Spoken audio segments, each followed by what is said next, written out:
Vous pensez manger mieux pendant vos vacances parce que vous consommez plus de fruits, plus de légumes, et parce que vous avez moins de stress et plus de temps pour cuisiner. Mais ce n'est probablement pas la vraie raison. Ce qui change durant les vacances, ce n'est pas forcément l'assiette dans un premier temps, mais plutôt trois mécanismes psychologiques qui se remettent en place. Et la bonne nouvelle, c'est qu'on peut recréer cette situation même après les vacances pour la rentrée, sans pour autant bouleverser tout le mode de vie. Dans cette vidéo, je vous montre exactement ce qui se passe dans votre corps en été et pourquoi la bonne volonté de septembre échoue à chaque fois. Et je vous donnerai 3 leviers concrets à garder. Mais avant tout, il faut être honnête, tout le monde ne mange pas mieux durant ses vacances. Certains même vont se lâcher et manger moins bien qu'à leur habitude. Certains vont cumuler les apéritifs, les restos, les desserts, voire l'alcool. Et si c'est votre cas, pas de panique, cette vidéo va quand même vous apporter quelque chose. Pour ceux qui ressentent vraiment plus d'énergie pendant leurs vacances d'été et font de meilleurs choix alimentaires, ce n'est pas un hasard et encore moins une motivation temporaire qui s'active uniquement en mode vacances. C'est quelque chose de mesurable. Mais si c'était juste une question de motivation, pourquoi alors elle retomberait 2-3 semaines plus tard ou alors à la rentrée, même chez les personnes les plus disciplinées? Donc il y a autre chose, et on arrive alors au mécanisme que j'avais envie de vous développer. Le point central ici, c'est le cortisol, l'hormone du stress. À dose ponctuelle, c'est utile. Elle nous aide à nous réveiller et à nous mobiliser. Le problème, c'est quand ce cortisol reste élevé trop longtemps, c'est typiquement ce qui arrive à la rentrée notamment, avec plus de charge mentale, plus d'horaires à respecter, bref, une tension permanente qui élève ce stress continuellement. Ce cortisol élevé trop longtemps va perturber les hormones. J'en ai déjà parlé dans d'autres vidéos, mais c'est important d'y revenir dans ce contexte. L'hormone gréline qui déclenche la faim et la leptine qui déclenche la satiété vont être perturbés. Concrètement, vous ne savez plus vraiment quand vous avez faim et quand vous avez mangé suffisamment. Et bien entendu, vous allez principalement être attiré par des aliments de mauvaise qualité, ultra transformés, avec un indice glycémique plutôt élevé. Pourquoi? Parce que ce sont des aliments qui vont apporter directement de la satisfaction, de l'énergie, et c'est ce que le corps recherche pour faire face au stress, parce qu'il est censé réagir, combattre ou fuir. Alors en vacances, de manière générale, le cortisol a tendance à diminuer. Et l'une des raisons, c'est l'exposition à la lumière naturelle du matin de manière régulière. Et cela va permettre de recaler votre rythme circadien. Donc justement, l'horloge interne qui permet de réguler le cortisol. Mais alors on pourrait penser que la solution pour faire face à la rentrée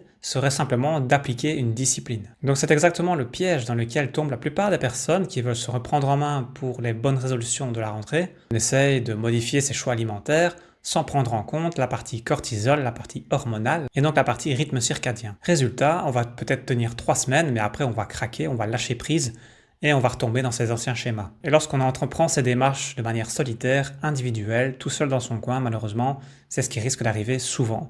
Par répétition, il y a des moments où on a envie, on fait, et puis on craque.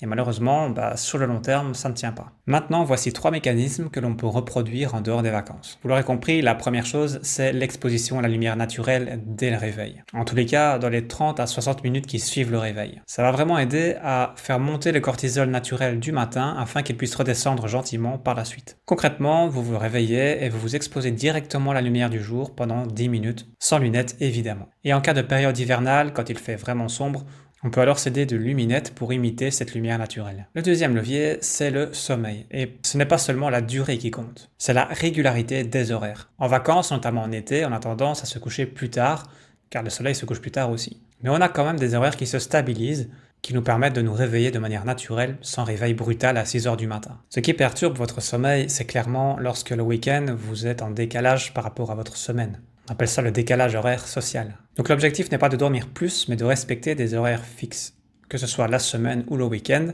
Maintenant, on peut s'autoriser une petite demi-heure de plus le week-end, mais on va vraiment éviter de dormir 2-3 heures de plus le matin, parce que là, ça va vraiment tout dérégler et le lundi sera très difficile. Et troisième levier, c'est de réduire la charge décisionnelle alimentaire. Généralement, en vacances, on prend moins de décisions par rapport à l'alimentation. Soit on prend ce qu'il y a sur place, soit on prend ce qu'il y a à l'extérieur, soit on réalise nos propres repas de manière simple. Parfois, ils seront décidés à l'avance et parfois, ils seront improvisés une fois sur place. Mais une fois de retour à la rentrée, chaque repas devient une décision lourde au niveau charge mentale. Et c'est vraiment cette fatigue décisionnelle qui est un facteur documenté pour des choix impulsifs, notamment sucrés, voire parfois salés, en fin de journée. Mais la solution n'est pas de devoir tout planifier au gramme près. Sinon, on retombe encore plus dans le contrôle rigide et l'épuisement mental. Donc l'idée, c'est de retirer 2 à 3 décisions répétitives par semaine. Par exemple, choisir 2 petits déjeuners par défaut.